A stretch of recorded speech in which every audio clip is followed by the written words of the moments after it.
I got so much motherfucking design on right now. Break it down, bring it back, make it clap. I got 3 old thoughts, new block, wear that thing. Bitches on my line, and you know. Assalamualaikum warahmatullahi wabarakatuh. Perkenalkan, nama saya Arif Dwi Prasetyo dari Prodi Sejarah Peradaban Islam, kelas SPI 2 semester 2 dari Winkas Jember. Di sini saya akan menerangkan tentang prasejarah masa Orde Baru. Historiografi Indonesia. Penulisan sejarah atau historiografi suatu bangsa memiliki peran yang sangat penting dalam pembuatan bangsa ini sendiri. Sejarah ini memiliki arti bahwa perjalanan di masa lampau untuk dipertanggungjawabkan dalam mempertanggungjawabkan masa lampaunya. Mereka berupaya memberikan makna terhadap perjalanan sejarah. Peran-peran atau tindakan dalam masa lalunya adalah suatu yang menentukan bagi pembentukan diri dari bangsanya. Dengan demikian, masa lampau adalah suatu dinamika yang memberikan arti dan makna. Pembahasan terhadap peristiwa masa lampau sangat dipengaruhi oleh lingkungan sosial, kultural, dan masyarakat. Dalam masyarakat yang masih tradisional, sikap kritis terhadap rekonstruksi masa lampau tidak terjadi. Hal ini disebabkan oleh pandangan bahwa perubahan yang terjadi di dalam manusia dan di lingkungannya bukan ditentukan oleh manusia itu sendiri, tetapi oleh sesuatu yang di luar manusia, yaitu dewa. Manusia tidak ditempatkan sebagai unsur yang otonom dalam perubahan sejarah. Tampilnya para raja dengan sebagai manifestasi dan kekuatan dewa. Dalam historiografi tradisional, kekuatan pergerakan sejarah masih dilihat sebagai kekuatan kosmis. Sejarah tidak dibedakan dari alam. Sejarah berjalan tanpa dipengaruhi atau ditemukan oleh aksi atau motivasi manusia. Dalam lingkungan sosio-kultural historiografi tradisional, ada cerita sejarah, ada kekuatan religio magic. Pergerakan sejarah adalah kekuatan magis. Perubahan politik merupakan wangsit yang diterima raja, bukan bersifat kemanusiaan. Jadi, kualitas sejarah dikembalikan pada kekuatan supranatural. Historiografi berkembang dari tradisional menuju seiring tingkat perkembangan sosio-kultural masyarakat. Berbeda dengan tradisional, modern menggunakan pendekatan kritis dan memberikan eklamasi sejarah menggunakan ilmu sejarah yang ilmiah. Kekritisan pada historiografi modern yaitu dengan menempatkan peran manusia sebagai aktor peristiwa sejarah. Penggak sejarah adalah manusia sendiri. Abdurrahman Suryomiliharjo dan Taufik Abdullah melihat perkembangan historiografi Indonesia dalam 3 bentuk, yaitu sejarah ideologi, sejarah pewaris, dan sejarah akademik. Sejarah yang ideologis adalah penelitian sejarah yang mencari arti subjektif dari peristiwa sejarah. Sejarah pewaris ditandai dengan penulisan sejarah sebagai kisah kepahlawanan, perjuangan, kemerdekaan. Sementara sejarah akademik adalah penulisan sejarah yang tidak bersifat ideologis atau bersifat filosofi. Namun, dalam penulisan sejarah ini mencoba memberikan gambaran masa silam yang ditopang dengan menggunakan tradisi akademik. Dari ketiga jenis tersebut, historiografi dapat dikelompokkan menjadi dua, konvensional dan modern. Penulisan sejarah yang konvensional dalam pembelajaran yang bersifat ideologis, karena dalam model pendekatan sejarah seperti ini lebih ditekankan pada penanaman nilai sejarah diajarkan bukan sebagai pengetahuan dan pendekatan, tetapi sebagai sesuatu yang harus diteladani. Sebagai hasil karya sejarah, selain mengungkapkan fakta sejarah, akan pula menunjukkan ungkapan dan penulis sejarah tersebut. Ungkapan penulis sejarah tersebut dapat dilihat dari pandangan, interpretasi, pendekatan, penyeleksian, dan struktur rekonstruksi dan sebagai. Dalam pemahaman ini, historiografi bersifat subjektif. Dimensi-dimensi subjektif itu sedikit banyaknya dipengaruhi persepsi penulis sejarah terhadap lampau masyarakatnya. Jadi, penulisan sejarah bukanlah semata-mata merupakan produksi masa lampau atau cerita peristiwa-peristiwa sejarah kronologis. Penulisan sejarah sebagai salah satu bentuk perwujudan kebudayaan tidak dapat dipisahkan dari kehidupan kultur. Penulisan sejarah yang turut mengambil bagian dari kehidupan kultur secara aktif akan menghadapi dan memahami fakta-fakta historis dengan pandangan dan permasalahan yang berasal dari kebudayaan itu. Historiografi Indonesia mau tidak mau akan mengikuti dan mencerminkan perubahan-perubahan dalam kebudayaan.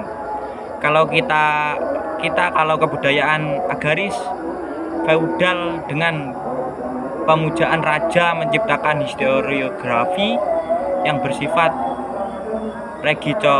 regicentris atau raja kentris. Kolonial menghasilkan historiografi yang Neerlanderis, maka nasionalisme dengan tercapainya pembentukan RI menurut suatu historiografi yang sesuai dengan kehidupan kebudayaan nasional. Historiografi Indonesia dimunculkan dalam buku teks-teks pelajaran sejarah yang diajarkan di sekolah. Penggunaan buku-buku sejarah akan mengacu pada kurikulum pendidikan nasional yang diterapkan oleh pemerintah, khususnya kurikulum mata pelajaran sejarah. Penyusun sebuah kurikulum membutuhkan adanya landasan. Landasan ini penting untuk dijadikan dasar bagi arah yang diinginkan dari produk yang dihasilkan. Ada dua landasan penting dalam penyusun kurikulum, yaitu landasan filosofis dan landasan politik. Landasan filosofis penyusun kurikulum mengacu pada aliran esensialisme. Aliran ini berpandangan pendidikan pada dasarnya adalah pendidikan keilmuan. Kecermalangan ilmu adalah suatu yang harus dijadikan kepedulian setiap generasi, sebab hanya melalui penguasaan masyarakat berkembang.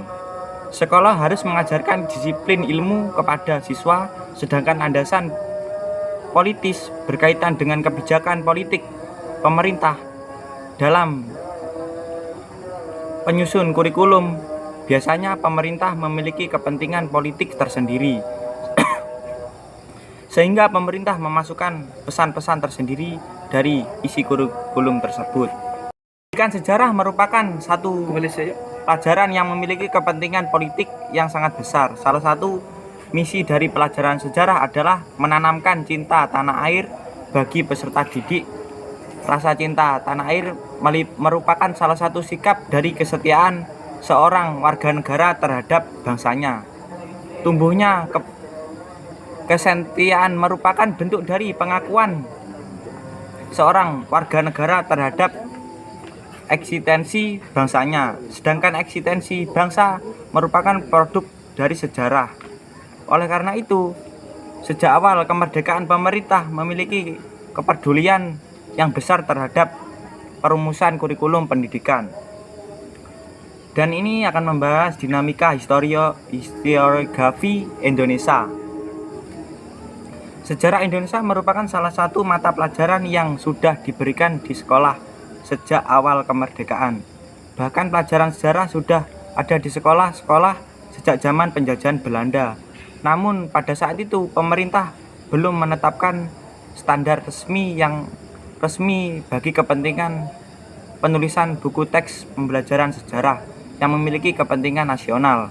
Dari buku-buku tersebut masih banyak bersumber dari buku-buku yang ditulis oleh penulis Belanda.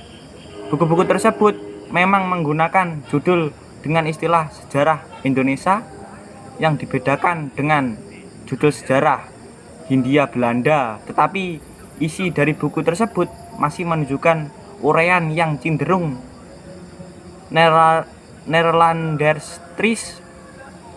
Bangsa Indonesia tidak menjadi pelaku utama dalam sejarah, tapi bangsa asing yang menjadi pelaku utama. Karena pada waktu itu buku-buku sejarah yang beredar adalah buku-buku sejarah yang Nederlandensentris, sehingga perlu adanya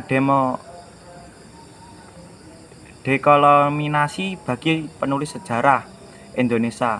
Muncul kebutuhan untuk menulis kembali sejarah Indonesia dari kacamata Indonesia, maka mulai pada tahun 1960-an terbit buku-buku teks sejarah yang sudah mulai menampilkan penulisan yang Indonesia sinteri. Hal ini terlibat pada buku sejarah Indonesia SMA karangan Suedoro yang mengikuti kurikulum 1964. Ia menguraikan bahwa bangsa Indonesia sudah ada sejak sebelum kedatangan agama Hindu-Buddha. Perbedaan suku yang di Indonesia bukanlah suatu perpisahan karena sebenarnya bangsa Indonesia berawal dari nenek moyang yang sama, yakni Yunan Utara, Cina Selatan. Konsepsi Indonesia sebagai sebuah kesatuan geopolitik digambarkan dengan lahirnya Kerajaan Sriwijaya dan Majapahit. Upaya yang menjerumuskan penulisan sejarah Indonesia yang Indonesia sentris oleh pemerintah dimulai sejak pada tahun 1951 dengan dibentuknya panitia yang bertugas menyusun buku sejarah nasional. Panitia ini belum dapat kerja. Realisasi pemikiran tentang perlunya sejarah yang terlihat dari kacamata Indonesia mulai tampak dengan tindakan seminar nasional sejarah yang pertama di Yogyakarta pada tahun 1957. Dalam seminar tersebut dibahas pula kepentingan penulisan buku teks sejarah bagi pelajaran di sekolah-sekolah. Pada tahun 1963 dibentuk panitia yang bertugas menyusun kembali sejarah Indonesia. Panitia ini tidak dapat bekerja karena situasi politik saat itu. Baru melalui seminar nasional sejarah yang kedua di Yogyakarta pada tahun 1970-an diputuskan pembentukan panitia penyusun kembali sejarah Indonesia. Panitia ini berhasil menyusun sejarah Indonesia sebanyak 6 jilid dan sering dikenakan istilah buku Babon sebagai buku standar sejarah nasional Indonesia. Lahirnya buku sejarah nasional Indonesia pada hakikatnya merupakan kelanjuran ide dan seminar Indonesia sejarah nasional yang pertama di Yogyakarta 1957, salah satu rekomendasi yang terpenting dari seminar. Sejarah yang pertama adalah sebuah penulisan kembali sejarah Indonesia yang Indonesia sentris, menulis sejarah Indonesia dari kacamata bangsa Indonesia. Lalu pada tahun 1982 lahir Pendidikan Bangsa PSBB. Ditinjau dari sudut historiografis, PSBB dapat dikelompokkan dalam penulisan yang ideologis. Penulisan yang ideologis mengandung arti bahwa pengajar sejarah dimasukkan untuk menumbuhkan rasa nasionalisme, bukan sekedar menambah pengetahuan belaka. Kebenaran sejarah ditentukan oleh pemerintah melalui penyusun kurikulum PSBB oleh pemerintah. Kepentingan politik pemerintah dan pengajaran sejarah sangatlah dominan. Pemilihan peristiwa sejarah yang ditampilkan dalam PSBB didasarkan pada pertimbangan nilai-nilai patriotisme yang terkandung pada suatu peristiwa tersebut.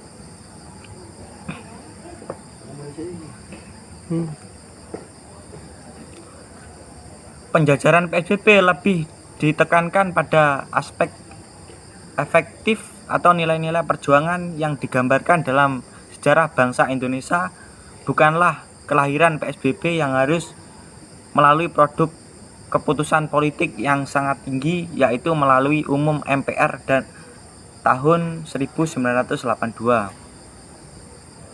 PSBB mengilhami lahirnya buku sejarah nasional Indonesia jilid 1, 2, dan 3 yang hingga digunakan di tingkat SD, SMP, dan SMA. Pada dasarnya, buku ini bersumber pada jilid 6, buku sejarah nasional ketiga. Buku tersebut ditulis berdasarkan pada perioderisasi. Jilid pertama berisi tentang prasejarah Indonesia sampai dengan munculnya kerajaan Hindu-Buddha di Islam Indonesia. Jilid kedua berisi pada zaman penjajahan bangsa Barat serta perjuangan merebutkan kemerdekaan. Jilid ketiga berisi pergerakan nasional sampai reformasi. Ketiga jilid buku tersebut diterbitkan oleh Departemen Pendidikan dan Kebudayaan dan merupakan standar versi pemerintah yang digunakan pada pembelajaran. Sekian dari saya, kurang lebihnya mohon maaf. Assalamualaikum warahmatullahi wabarakatuh.